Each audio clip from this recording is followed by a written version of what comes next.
We are ready for the big part 2 of the book on happiness. This stuff, it's good. It's good. It's hard. It's sometimes esoteric. It's sometimes applicable to where you are at in your life right now. But it's a theme that we pay more or less attention to at different times in our life. Like if we have a lot going on, we're distracted, we're busy. Maybe we're not spending time thinking about those big, deep, internal, existential questions of happiness and meaning and purpose. Maybe we're always struggling with it. Maybe we're always thinking about it. I believe that most people don't think about it enough and aren't actively trying to, I don't know if answer is the right word, but kind of resolve it or kind of come to terms with it or kind of have a strategy for it, right? So this chapter, I'm going to breeze through. It's only going to be a couple videos here, but you have to read it, right? You have to. And it's something that you should probably read over and over again. They're big ideas. You're not going to read them once and just like, voila, poof, you're different. You're thinking different. You have to continually hammer them home. And like the meaning of life, I feel like, is to be happy while doing things, while following a journey, while bettering the world around you, yourself, etc. Right? That's what life is. Being happy on the journey.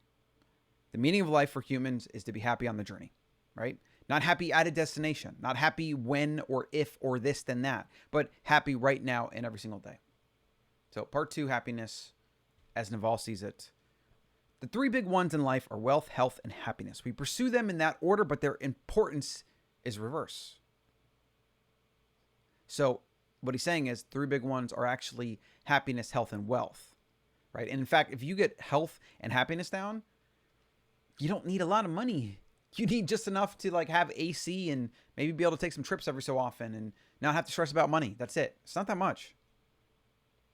So this is a very important concept that he talks about a lot. You have to learn happiness. Happiness is not something you're born with. You could even say that humans are actually hardwired, born with unhappiness, because we always have to go out and seek things and acquire things. That's our biology making sure we survive. And if we didn't have these biological urges to keep us doing things that the species needed to procreate, we would have been lazy and our species would have died off a long time ago. But now in our modern world, we have all these conveniences and things around us that we don't have to actually go out and acquire. So our biology is mismatched to it. And that's why we have to but we have to literally retrain our brain to think and act differently in a modern world. Instead of always being on the go, always being on the hunt, we need to become still. We need to become calm. We need to stop thinking about a million different things. Stop worrying about things that may or may not happen. Become more in the moment. Don't take yourself so seriously. You're just a monkey with a plan. So he says here, happiness is learned. 10 years ago, if you would have asked me how happy I was, I would have dismissed the question. I don't want to talk about it. I don't want to think about it. On a scale of 1 to 10, I would have said 2 or 3, maybe 4 on the best days. But I did not value being happy. And so this is early on in his career. He was focused on making money and building businesses. And then once he took care of that, he focused on being happy. Now, you could actually do it in reverse order. I highly recommend that. And again, I highly recommend becoming happy while you're going through the process. That's very important. So today he says he's a 9 out of 10. And yes, having money helps, but it's actually a very small piece of it. Most of it comes from learning over the years. My own happiness is the most important thing to me, and I've cultivated it with a lot of techniques. Maybe happiness is not something you inherit or even choose, but a highly personal skill that can be learned, like fitness or nutrition, and I highly agree with that. Some people genetically are more happy than others, and there's a spectrum, of course, but if you're going to optimize for it to get to high levels, it's going to require a concerted effort. So he says here, happiness is a very evolving thing. I think, like all the great questions. When you're a little kid, you go to your mom and ask, what happens when we die? Is there Santa Claus? Is there a God? Should I be happy? Who should I marry? Etc. They are not glib answers because no answers apply to everyone. These kinds of questions ultimately do have answers, but they have personal answers, meaning you have to figure them out for yourself. The answer that works for me is going to be nonsense to you and vice versa. Whatever happiness means to me, it means something different for you. I think it's very important to explore what these definitions are. For some people I know, it's a flow state. For some people, it's satisfaction. For some people, it's a feeling of contentment.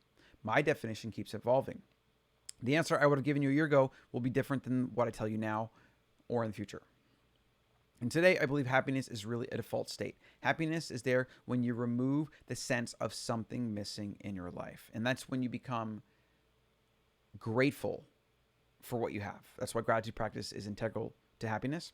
When you become grateful for what you have, you come to the moment, you come to an appreciation of what you have, and you remove that desire and that need for other things to fulfill you. Most people don't do this. Most people get on a treadmill of more things, more distractions, more partners, more money, more this, more sex, whatever, more food, more dopamine highs. And it's a never ending perpetual cycle. And it's why every year they get a little bit sicker, a little bit more unhappy, and a little bit more discontented. Like he says here, we are highly judgmental survival and replication machines. We constantly walk around thinking, I need this or I need that. And we're trapped in a web of desires. Happiness is a state when nothing is missing.